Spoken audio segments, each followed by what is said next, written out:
신약의 교회의 두 번째로 사도들과 바울에 대한 부분을 살펴보겠습니다. 제가 본문으로 택한 것은 에베소서 1장 22절과 23절입니다. 유명한 구절입니다. 원문을 지게게 붙습니다. 모든 것들 그분이 그리스도의 그의 발 아래에 복종하게 하셨습니다. 모든 것들을 그리고 그리스도를 그분이 하나님께서 모든 교회를 초월하여 머리로 주셨습니다. 교회를 초월하여 굉장히 그리스도를 높게 표현한 겁니다. 우리는 만물 위에라고 했는데 초월하여 주셨습니다. 누구든지 이때 누구든지는 아무래도 교회를 표현한 것입니다. 그의 몸으로 있습니다. 그때 그리스도입니다. 그는 또 이 누구든지는 모든 것 안에서 모든 것을 스스로 중간태로 하나님께서 넘치게 하시는 충만케 하시는 그분의 충만으로 있습니다. 우리말로 하면 또 만물을 그 아래 복종하게 하시고 그를 만물의 교회의 머리를 주셨느니라. 교회는 그의 몸이니 만물 안에서 만물을 충만케 하시는 자의 충만이니라. 최상급을 사용했다. 이게 바울서 신에 나타나는 교회에 대한 대표적인 설명으로 저는 뽑았습니다. 다른 설명들도 많습니다. 사도 바울은 이 에클레시아를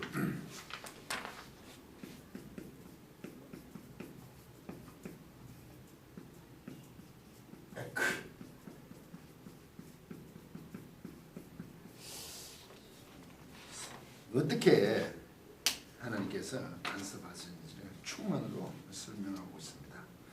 하나님께서 만물을 예수 그리스도의 발 아래 복종하게 하시고 모든 교회를 초월하여 위라고 했지만 초월하여 머리로 주셨다. 훨씬 그리스도가 높죠. 교회의 몸이시며 만물 안에서 만물을 스스로 충만케 하시는 하나님 당신 충만으로 있다는 교회를 설명합니다. 넓은 곳이라는 거죠. 교회가 극상의 표현 최상급을 취하고 있습니다. 그리스도 몸이며 교회를 초월하는 머리 만물 안에서 충만한 존재. 이 교회가 얼마나 놀라운 것인가. 하나님이 충만히 가득한 곳 교회 얼마나 대단한 것인가를 지금 사도 바울은 에베소 교회를 향하여 쓰고 있습니다. 원래 이 교회라는 말의 에크 성지스 보시면 이게 에크거든요. 이게 뭐 밖으로에 가까운데 이 안에 있던 게 이렇게 밖으로 툭 뭐 에서부터 이게 전치사가 잘 발달돼가 이게 밖으로 개념이 있습니다. 그래 보면 에크입니다. 뭐 안에서 툭 에크 동사로 하면 이게 칼레오입니다. 이게 칼레오 이게 부르다 이런 뜻이거든요. 칼레의 어근이 클레입니다. 줄여서 이 클레 에크 클레가 시어 명사형으로 만들었죠. 그래서 밖으로 부른 것이죠. 밖으로. 이 당시에는 에클레시아 그러면 아니 교회가 에클레시아라고 우리가 교회에 사도들이 만든 단어가 아니라 당시 로마 시대에서 이 에클레시아라고 하면 이게 사용된 단어죠. 하면 그 유자적 시민 전체의 대중 집회의 개념입니다. 이것도 집회의 개념입니다. 자격이 있는 로마 시민권이 있는 사람들의 그 대중적인 집회적 큰 그 회합을 말하는 겁니다. 이 모임에서는 법률, 제안, 또 임명, 정책 등을 포함한 모든 그것을 내어놓고 집행하는 곳이 에클레시아입니다. 당시 문화에서는. 그러니까 이 에클레시아 그러면 오늘날 하면 국회? 국회 됩니까? 뭐든 됩니다. 아주 고급스러운 모임입니다. 이것을 차용하여 왔는 거죠. 기록을 할 때 있는 것 에클레시아를 교회도 우리도 이렇다고 서서가 아닙니까? 이렇게 보는 게 합당합니다. 이 에클레시아 모임이라 그러면 여기에 간다 그러면 당시에도 굉장하게 긍지를 가진 그런 모임이 집회란 말이죠. 초대교회 성도들에게 우리가 이 에클레시아다. 얼마나 감격하고 흥분했으면 가슴 뿌듯한 이름이었을까요? 우리가 그런 존재단 말이죠. 모두가.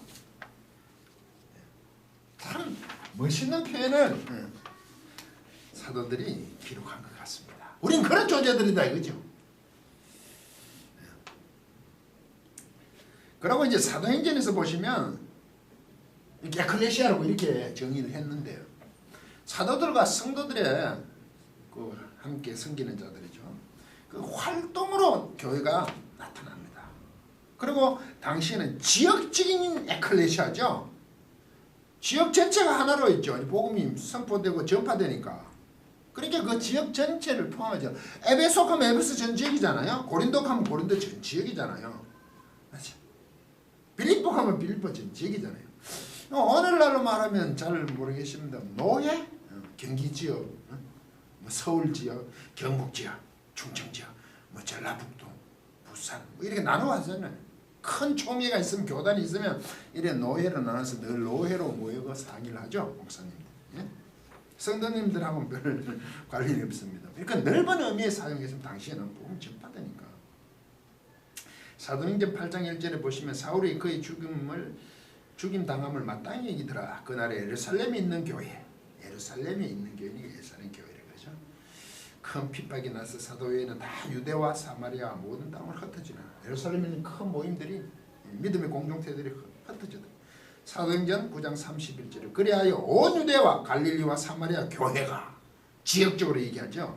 평안하여 든든히 서가고 주를 경외함과 성령의 이르러 진행하여 수가 더 많아지더라. 자꾸 많아지죠. 사도행전 15장 22절에 보면 이는 사도와 장로와 온 교회가 포함된 전 교회 전체를 부르는 그 중에서 사람을 택하고 바울과 바나바와 함께 안디옥으로 보내기를 가그러니 곧 형제 중에 인도자인 바사바라는 유다와 실라더라. 같이 붙어서 보내잖아요. 안디옥으로. 그 가나안 쪽에 예루살렘 사마리아 그 우쪽에 안디오코스. 이 모임에서 이제 어떤 일이 일어났는가에 대한 설명으로 간단 말이죠. 이제 사도들과 그 성도들이 사도행전에서 그렇잖아요. 복음이 막 전파되는 그 공동체가 생기는 그런 걸로 보입니다. 예수님께서 십자가에 죽으시고 부활하심으로 나타난 이제 공동체의 모임이죠. 이걸 에클레시아라고 합니다.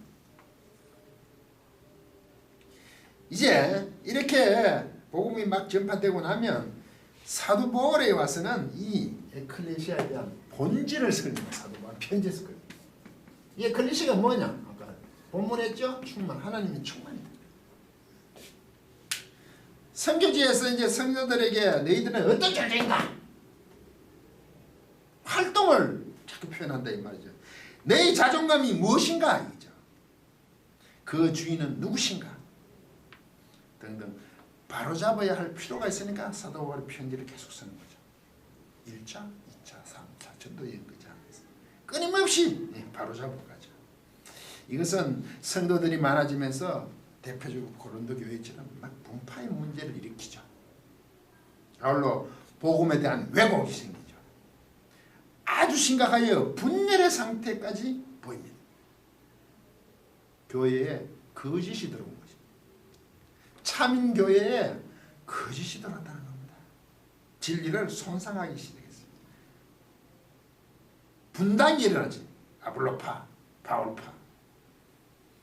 이런 상황 속에서 사도 바울은 끊임없이 이 에클레시아의 본질을 강하게 건면할 수밖에 없잖아요. 그래서 그 설명이 많습니다. 골로새서 1장 18절 그는 몸인 그 교회의 머리라 그가 근본이요 예수 그리스도이거든요. 죽은 자들 가운데서 먼저 나신 자니 이는 친히 만물이 어떠함이 되려 하심이니라. 디모데전서 3장 15절 만일 내가 지체하면 너로 하나님의 집에서 어떻게 행하여야 할 것을 알게 하려 함이니 이 집은 살아계신 하나님의 교회요 진리의 기둥과 터다. 본질이 이렇다는 거죠. 고린도전서 3장 11절에 보시면 이 닦아둔 것에 사도 바울이 예수 그리스도를 틀로 하여 닦아둔 것에 너희 다른 틀을 닦아둘 자가 없으니 이 틀은 곧 예수 그리스도다. 아볼로고 누구 속한다고 얘기 못한다. 그 틀은 예수 그리스도 뿐이단 말이죠. 고린도 교회의 분파의 문제, 바울과 아볼로파에 대한 문제, 분열의 양상에서 고린도전서 3장 9절에 우리는 하나님의 동력자들이요 너희는 하나님의 밭이요 하나님이 집이니라. 동력자들이죠. 너희는 하나님 집이고 밭이다. 이렇게 얘기해요. 무슨 분파가 있냐 그죠.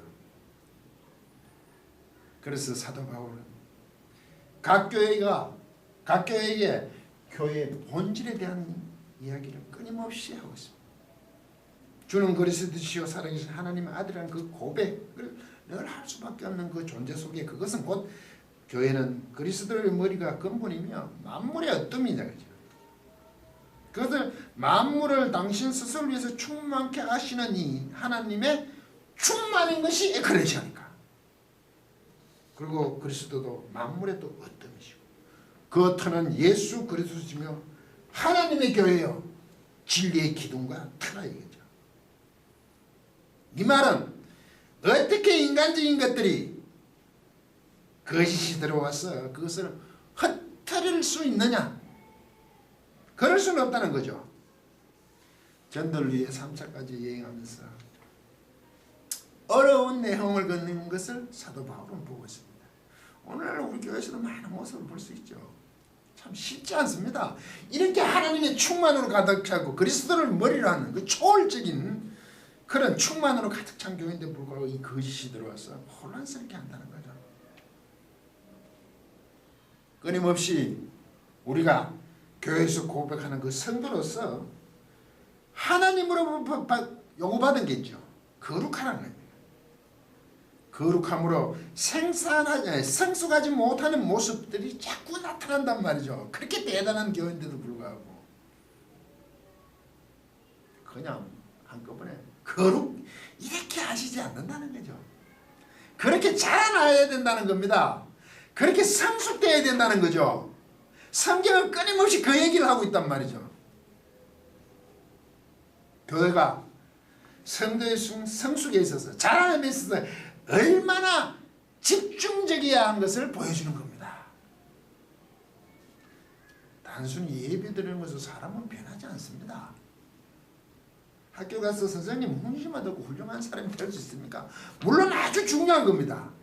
열심히 공부를 해요. 닦아야죠. 그렇게 받아 나아가는 게 학업이잖아요. 물론 요새는 전부 학교 대학 이해한 것으로 해서 수능 학문이 됐죠. 수능 영어 이런 건 있을 수 없는 건데도 불구하고 현실이 그렇게 됐단 말이죠. 얼마나 훌륭하냐의 문제죠. 얘들을 그렇게 키워야죠. 본질에서 많이 벗어난 것도 사실. 그 단순하게 예배드림으로 사람이 그렇게 성숙한 것은 정말 어렵습니다. 교회가 끊임없이 성도의 성숙을 요구하는 것은 참으로 긴 여정입니다. 평생을 하여야 할 문제단 말이죠. 이 부분에 대해서 우리는 교회가 끊임없이 고민해야 돼요.